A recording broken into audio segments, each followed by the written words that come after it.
Natural de la localidad de Caín, en la provincia de Chepén, el departamento de Libertad, Melacio Castro Mendoza está aquí con nosotros para hablarnos acerca de Batallas y Sueños de Ushku Pedro, una suerte de novela en verso dedicado a la figura de Pedro Cochachín, este revolucionario que acompañó a Pedro Pablo Tusparia en la revolución de 1885 en la Sierra de Ancash.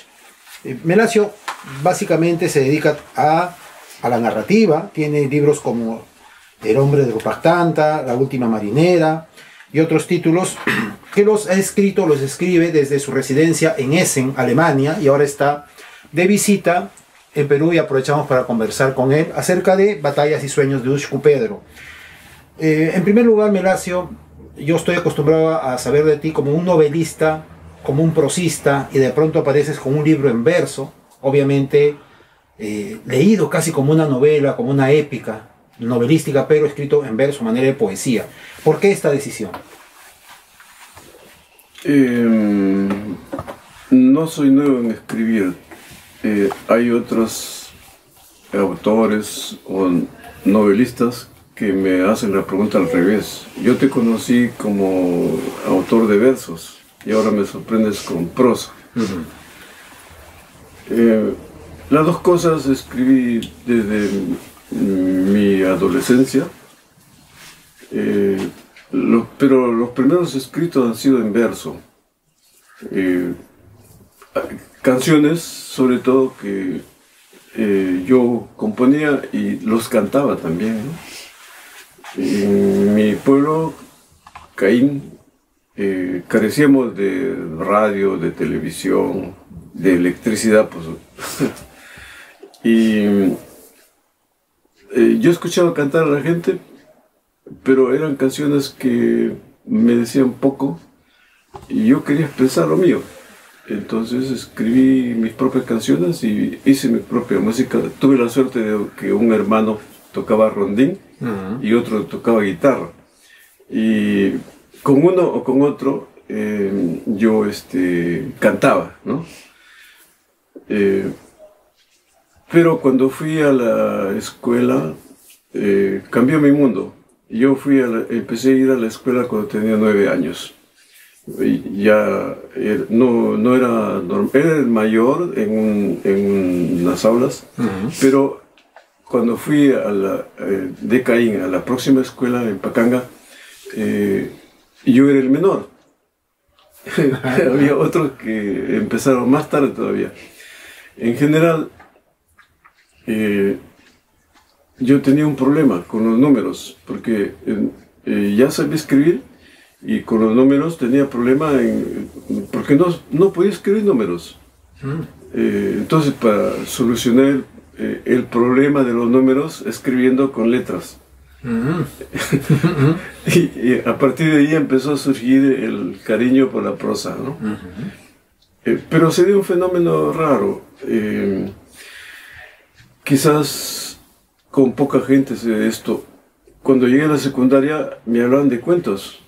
Y yo no entendía que era un cuento, no sabía que era un cuento, ¿no? Yo creí que la gente se refiere a los cuentos que hoy se llama chismes, ¿no?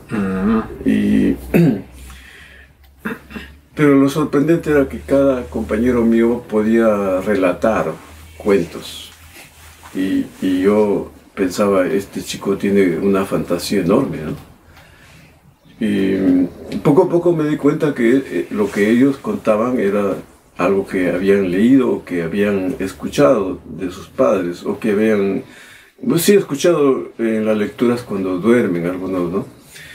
Y yo empecé a inventar mis propios cuentos, que los puse en prosa, pero eran cuentos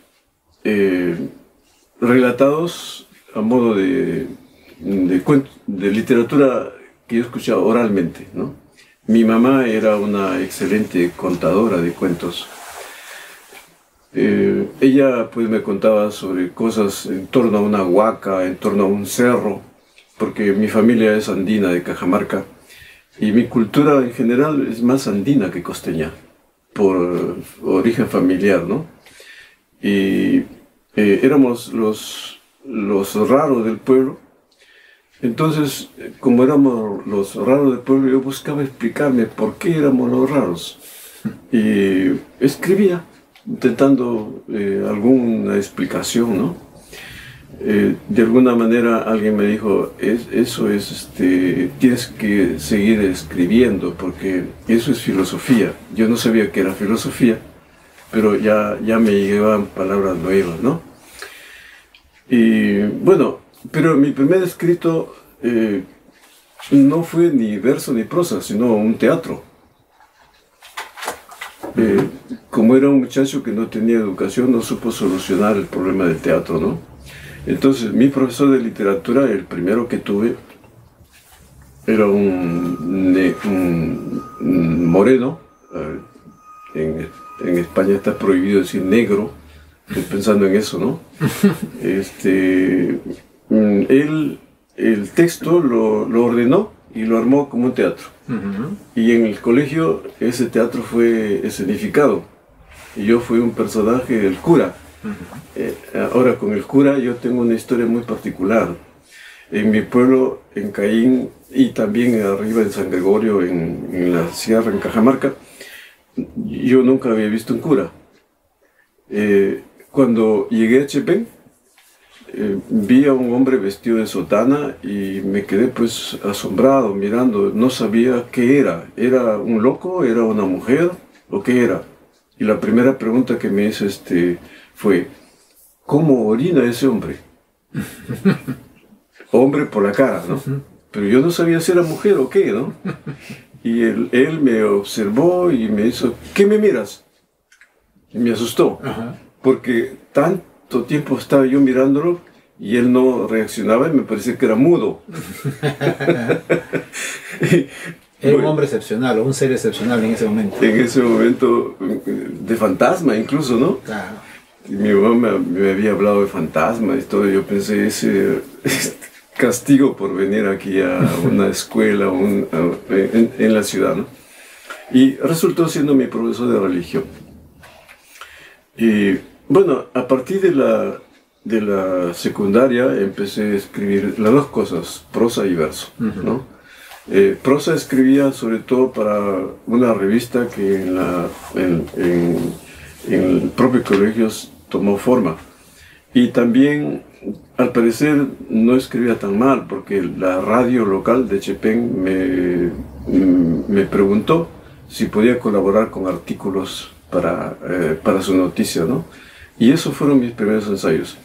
Entonces, para escribir hay que preguntar qué pasó, dónde pasó, cómo pasó, etcétera, ¿no? Hay que investigar. Ya. Esto se me metió en la cabeza y cuando llegué a la Universidad Nacional de Trujillo, mi profesor de historia, Rafael Narváez Cadenillas, me confrontó con un tema. La inquietud partió de mí. Yo le dije, mire, la historia como lo cuentan a mí me aburre, porque era en torno a los héroes, cada uno más valiente que el otro, y a mí me deprimía, ¿no? Entonces yo le confesé al profesor, eso de historia no me satisface. Y me dijo, me agarró así, me dice, ya me he dado cuenta, tú tienes instintos o tiendes a la investigación. ¿Y por qué no te vas allá a Ancash y averiguas cómo fue la revolución de Atusparia? Para mí una novedad, ¿no? Mi problema principal fue que yo no tenía dinero para nada. No, ni siquiera para pagarme el pasaje dentro de la ciudad de Trujillo. Como a mí se me daba por viajar igual como del lugar, y si no viajar, pues caminar a donde yo quería llegar, sea a caballo, mulo, a pie, ¿no? Me propuse llegar a Ancash y llegué haciendo de chulillo de los camioneros, ¿no? Y sí, tuve la suerte de que me llevaron. Y al llegar a Ancash, pues no conocía a nadie, no sabía. Pero para mí no era nuevo, porque cada paso mío, llegar a Chepén, llegar a San Pedro de Yoc, donde terminé la secundaria, y que era Trujillo, no conocía a nadie, y no tenía tampoco dónde dormir. Igual, una raya más al Tigre, en Ancash, pero en Huaraz me di con la sorpresa de que en el mercado la gente hablaba quechua. Uno y otro hablaba quechua. Entonces ahí empecé a preguntar por estos personajes, a Tusparia primero, que es lo que llegó, ¿no?, a mí. Y me dijeron tiene que ir a Marian, allá saben más. No tenía idea por dónde era Marian, pero un señor del mercado me llevó. No había carretera, caminando, y yo tengo costumbre de caminar en la sierra porque, como dije, mis orígenes son cajamarquinos, ¿no? Y bueno, empecé a escuchar las primeras versiones de cómo fue la revolución de Tusparia, por qué, ¿no? Y lo entendí perfectamente. El cobro exagerado de impuestos, el problema del agua, el problema de la educación, el problema del racismo, que se expresó cuando a los rebeldes, no rebeldes todavía, pero que causó la revuelta fue cuando los agarraron, les cortaron sus trenzas, ¿no?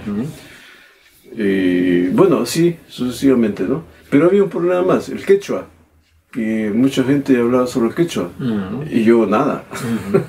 Entonces, con el tiempo, en total fueron más o menos unos 3 meses que estuve por ahí, ¿no? Fui aprendiendo una que otra palabra en quechua, y entiendo quechua, no lo puedo hablar, no soy quechua hablante, pero llegué a entender algunas cosas, ¿no? Y lo bueno, en definitiva, fue que de esa comunidad hicieron contacto para otras comunidades. Y yo apuntando con una especie de fichas por cada personaje que mencionaban, qué es lo que hizo, cómo participó, en qué sitio y así, ¿no? Y saqué un montón, más o menos así, de fichas, ¿no? Y con esas fichas armé yo una historia, la historia que aquí se cuenta, pero como historia, en verso. Y el profesor Rafael Narváez Cadenía me dijo, así, me dice, tú te has equivocado, la historia no es lo tuyo, anda a la Facultad de Literatura, ¿no? Bueno, a mí me interesaba, en verdad, de literatura, sí, yo tenía ya cierta idea, ¿no? Pero a mí me interesaba explicarme el Perú, explicarme por qué vivimos así, por qué no de otro modo, ¿no? ¿Cuándo empezó eso? ¿Eran los héroes que en la historia aprendía verdaderamente héroes o no? Y así una serie de cosas, ¿no? Y decidí continuar por la historia, por la literatura y para explicar mejor la filosofía. Entonces en ese campo avancé en la universidad y me gradué en la Universidad Nacional de Trujillo, y después, cuando estuve en el exterior, en la Universidad de Essen, en lo mismo, ¿no? Solamente que ya con más profundidad, más teorías, ¿no? Pero paralelo a eso, mi trabajo ha sido la escritura, ¿no? En prosa o en verso. Ahora, hay varias cosas acá que surgen. Y, bueno, finalmente no me has terminado de responder por qué elegiste el verso, ¿no? O sea, ¿era porque era más cercano a ti? O sea, en ese momento, si tú estabas estudiando ciencias sociales, historia, filosofía, donde todo es basado en ensayos, en estudios, etc., tú estabas seguramente familiarizado con eso. ¿Y qué te lleva a elegir el verso? Ese es un punto. Y dos, la revolución la conocemos como la revolución de Atusparia, pero tú eliges a Ushku Pedro, a Pedro Cocachín, como protagonista del libro, o como personaje, o como piedra angular de esta revolución, y no a Atusparia. Entonces, dos preguntas. Nuevamente, ¿por qué en verso? Debe ser quizás algo que tenga que ver con la sensibilidad, ya me lo dirás. ¿Y por qué Ushku Pedro y no necesariamente Atusparia? Ya. en verso porque yo puedo expresar mis sentimientos. Empecé por cuestiones que casi a todo le pasa, ¿no? El amor. La mejor forma de expresar los sentimientos en el amor era en versos. Ahora algo particular, yo nunca fui aceptado por ninguna muchacha, en ese tiempo yo era un muchacho, peruana, no. Donde yo llegaba había una especie de élite, los que estudiaban en la universidad usaban corbata, usaban ropa elegante, y yo no podía darme ese lujo. Entonces las muchachas, para enamorarse, primero miraban quién vestía mejor, ¿no? Y eso me ponía un poco, despertó mi sensibilidad y mi agresividad también, ¿no?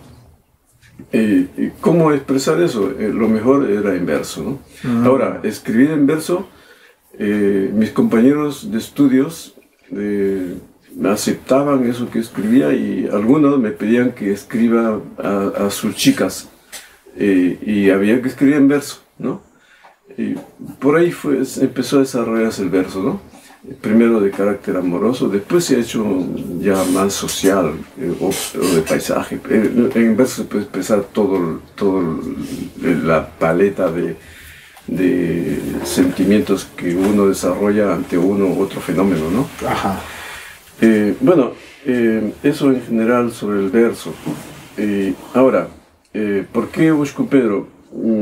Porque en todas las entrevistas que yo he tenido, le llamaría trabajo de campo, investigación de campo, no sé cómo se llama en castellano, yo llegué a la conclusión de que el héroe para la gente que me contaba cómo fue la cosa era Ushco Pedro y no Tusparia, ¿no? Pero para mí eso fue muy importante. Lo esencial fue, ahora que tengo esta información, ¿cómo expresarlo? Pensé hacer teatro, pero no tenía yo pues la formación literaria para hacer eso, ¿no? Cuentos, salía cuentos, hay un montón de cuentos, pero no. Descubrí, lo decisivo fue cuando descubrí la existencia de Anacleto Méndez, que fue el poeta que peleó junto a Tusparia y a Ushco Pedro, ¿no? Entonces, Anacleto Méndez, como poeta, escribía en verso, ¿no? Por ahí está la explicación. Entonces, mira, me concentré tanto que me sentí yo, mira, creo que nos pasó a todos. Los muchachos de esa época tendíamos a ser revolucionarios, a querer participar en alguna revolución, ¿no? Y yo me identifiqué tanto con este movimiento que empecé a tomar la función de Anacleto Méndez. Y si no me hubiese identificado con Anacleto Méndez, no hubiese podido escribir eso.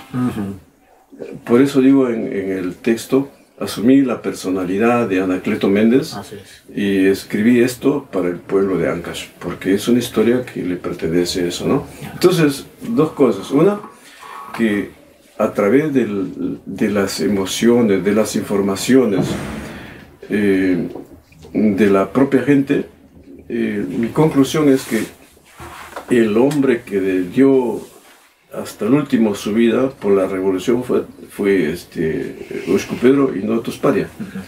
A Tusparia fue envenenado después, ¿no? Como traidor. Y yo prefiero abstenerme sobre eso, ¿no? Más bien escribo ahí un poema, bueno, unos versos donde a Tusparia y Ushco Pedro coinciden y dialogan y se despiden como amigos, ¿no?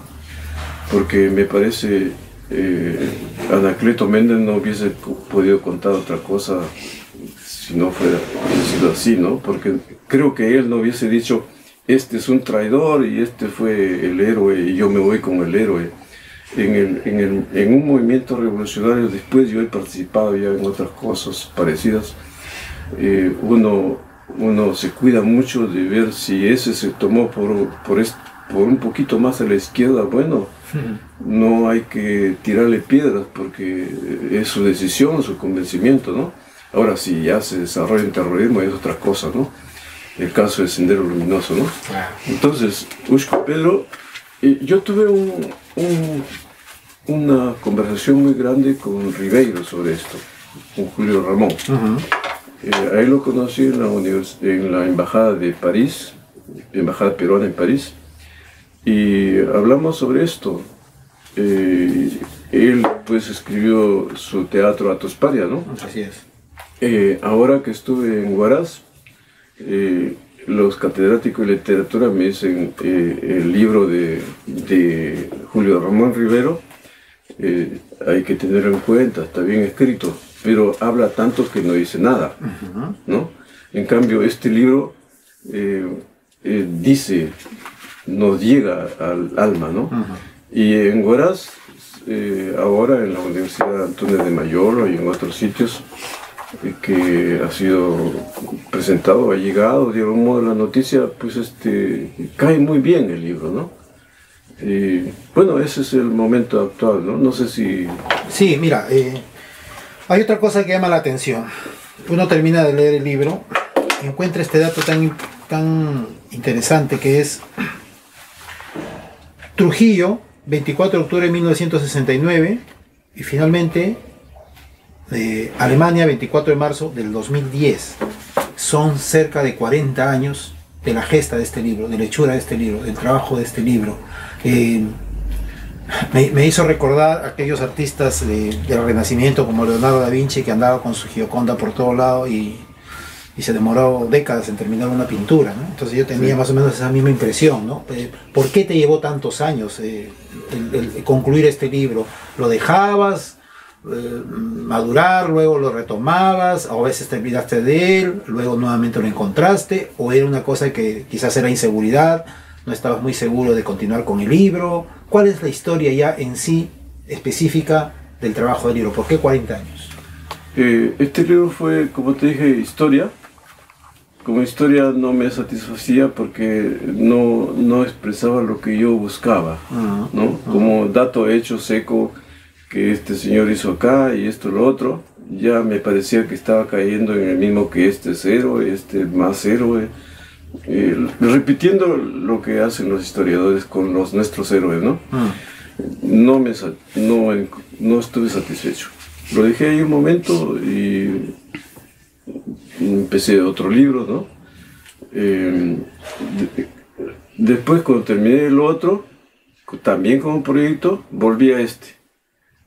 Y eso se repitió un montón de veces, hasta que por fin encontré esto, que el alma, la voz de Anacleto Méndez.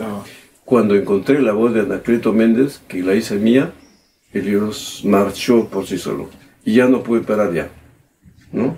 Y por supuesto, la primera versión nunca me satisface. La segunda versión ya se elevó un poquito. La tercera versión otro poquito se elevó, ¿no? Y la última versión, no sé cuánto, creo que fue la 8ª versión. Wow. Y ya pues, ya no daba para más. El libro, además, el libro me dijo ya fuera de aquí. Lo abandonaste, ya. Sí. No, el libro me dijo ya fuera, tú no tienes nada que hacer aquí. Y ya yo no me atrevo, ¿no? Ya el libro ya no puedo ni agarrarlo ya, ¿no? Así en edición física ya me da miedo agarrarlo, ¿no?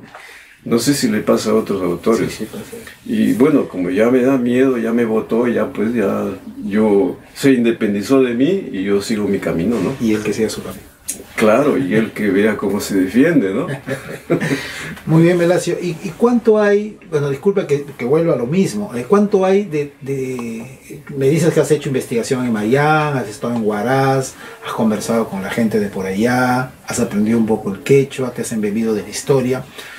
Has hablado con Ribeiro, nada menos, sobre su obra Tusparia, pero también hay en estos estudios, en estas investigaciones, algún precedente, más allá de lo ensayístico, de lo historiográfico, etcétera, que tenga que ver con los escritores que han tratado también el tema, como Óscar Colchado Lucio, con Cordillera Negra, con Ernesto Reina Segarra, con la Revolución Atusparia, o con Marcos Yauri Montero, con No preguntes quién ha muerto, por ejemplo. No sé si has leído esos libros, tienes conocimiento de esos trabajos y te ha interesado la manera como ellos han enfocado el libro.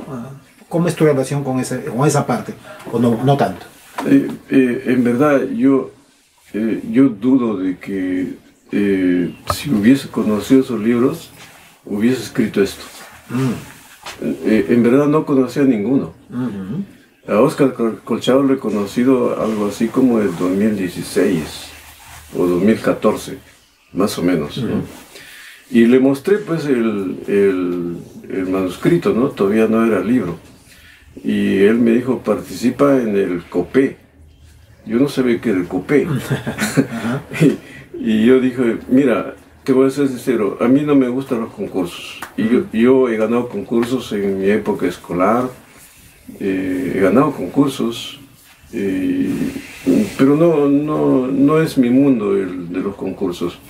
Y yo escribo no para ganar un premio, sino bueno, si hay un premio, que es el premio del reconocimiento de la gente, del pueblo, ¿no?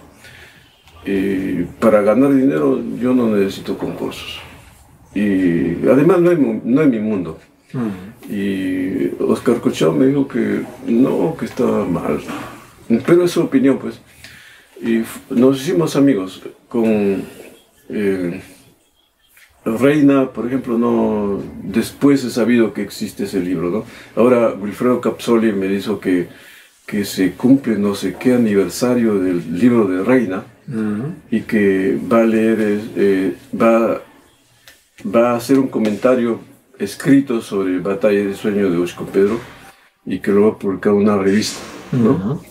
Y poco a poco voy descubriendo gente que se interesa por el libro, me interesa conocerlo porque sabe más que yo sobre estas cosas, ¿no? Y yo vivo en Alemania y no tengo contacto con intelectuales en el Perú. Y escribo solo, no tengo con quién conversar en castellano. En alemán sí, pero a un alemán esto no le dice nada, ¿no? Y bueno, esos son mis posibilidades y mis límites, ¿no? Julio Ramón Rivero tuvimos, no me gusta a mí hablar más de nadie, a no ser que sea un terrorista. Me dijo que pues yo estaba mal porque Ushko Pedro era el terrorista de esa rebelión, ¿no?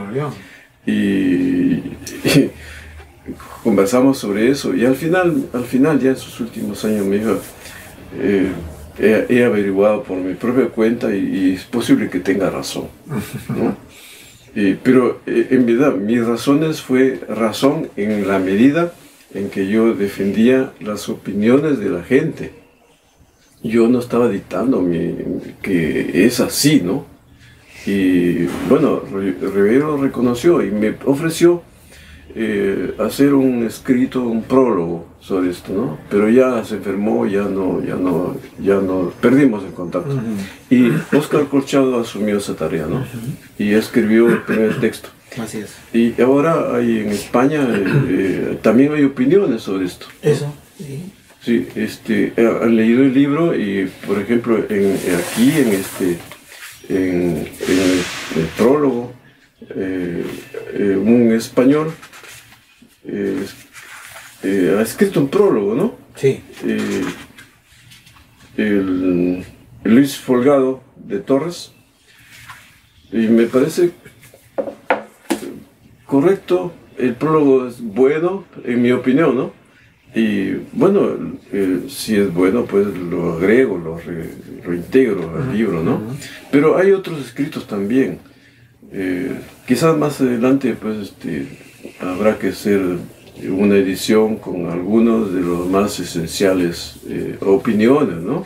De las opiniones esenciales. Ahora, Wilfredo Capsoli es un experto, es un historiador, es un investigador, ¿no? Yo no sé qué va a escribir. Y lo que una persona escribe sobre mí o sobre mi libro, yo lo respeto. Claro. Incluso aunque me diga que soy un idiota. ¿no? Es opinión, claro. Sí, es su opinión, ¿no? Y bueno, en ese sentido vamos. Finalmente, Melacio, este es un libro que toca un tema que transpone el tiempo. Es un tema del que se sigue hablando, es un tema que ha quedado marcado en la historia, no solamente de Ancash, sino del Perú, porque es la historia permanente del Perú.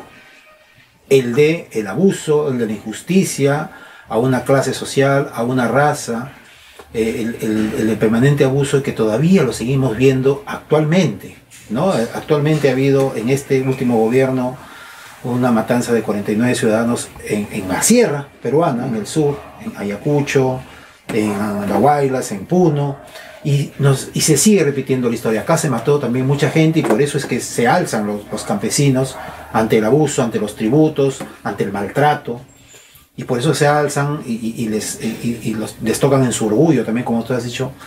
Entonces parece que la historia en el Perú continuara por ahí, ¿no? Parece que estuviéramos saliendo ya hacia una especie de suerte de modernidad o de cambio de pensamiento, pero nuevamente esta manera de reprimir, de castigar, de hacernos pensar que el sujeto andino, que ha pasado por tantas cosas durante 400 años de abuso español, no tuviese todavía una oportunidad de integrarse a este Perú, que a veces nosotros muchos pensamos que no es necesariamente un país real, ¿no? Sino es simplemente una superposición de culturas o de gente inculta, que a veces hasta parece que no le conviene que haya una integración real de razas, de culturas y de formas de pensar.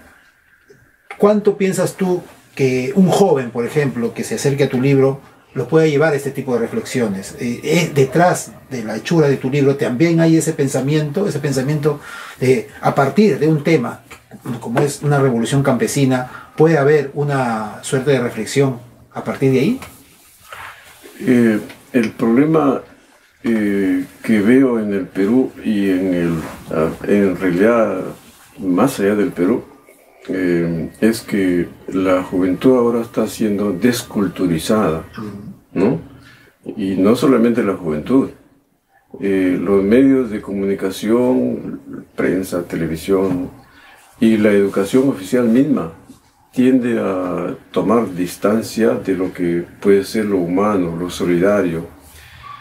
Y lo que le interesa es la inversión del tiempo en ganar dinero, en competir, en el consumo de una cultura que es mucho, pero en el fondo no es nada, ¿no? Entonces esto es una especie de lo que Marcuse decía, la enajenación, ¿no? Enajenación antes era ideológica, ahora es enajenación de la propia persona. Nos están formando en el colegio o en el bus o donde sea para hacer lo contrario de lo que se llama humanidad, ¿no? En este contexto se explica que hay países, el Perú no es excepción, de que si protestas te matan y no pasó nada, no protesta, el otro no protesta, no se mete, tiene miedo, se deja aterrorizar y bueno, cada uno hace su vida, una competencia absurda en torno a cómo sobrevivir, ¿no? Y el Estado peruano es una muestra de todo lo ineficiente. No es capaz de organizar una sociedad funcional, instituciones que funcionen no existe. Y si funcionan en el sentido del robo, de la delincuencia, de la corrupción. Y eso pues a la larga destruye cuanto es nuestra identidad, ¿no? Vamos avanzando a una sociedad de gángsteres en vez antes pensábamos esta es una persona, hay que ser solidario con él si necesita algo, y en el fondo de nuestra historia existe la solidaridad, ¿no? Que es muy indígena. indígena no quiero decir que sea andino, ¿no? Así es. Sino de modo general. Eso se ve como algo ridículo. Hablar el idioma quechua, por ejemplo, es una vergüenza para muchos, ¿no? Pero esto es producto de la educación colonial, ¿no? La colonia nos metió todo, inició todas estas tendencias que ahora estamos sufriendo. El capitalismo lo está, ya en definitiva lo tomó y está desarrollando lo mismo, ¿no? Neocolonialismo puro, y no nos movemos nos han hecho creer que si uno reclama algo es terrorista, ¿no? Y pues mira, yo en definitiva, aunque me digan que soy terrorista, yo no estoy dispuesto a dar un paso atrás sobre lo que yo pienso, ¿no? Y si me echan de Perú, ya me han echado una vez fuera de Perú. Si me echan otra vez de Perú, pues me voy. Pero no estoy dispuesto a aceptar que me humillen, que tergiverse mi personalidad, que me aplasten, ¿no? No. Entonces, en ese sentido, pienso que debe haber una parte de la juventud que piensa así, la otra parte de la juventud ya no piensa ya. Actúa casi mecánicamente, ¿no? De modo que más vive mirando el teléfono móvil y más vive en los Estados Unidos o en Europa que en su propio país, ¿no? Mentalmente, digo, ¿no? Yo vivo lejos, vivo en Alemania, pero mentalmente vivo en el Perú. Al revés. Muy bien, Melacio, te agradezco mucho que este poema épico sirva para la reflexión, sirva para también formarse una opinión, y no solamente para la sensibilidad. Yo creo que es importante, ojalá que llegue a la juventud, batallas y sueños de Ushku Pedro. Te felicito y ojalá te podamos tener nuevamente por aquí. Muchas gracias, Melacio. Gracias.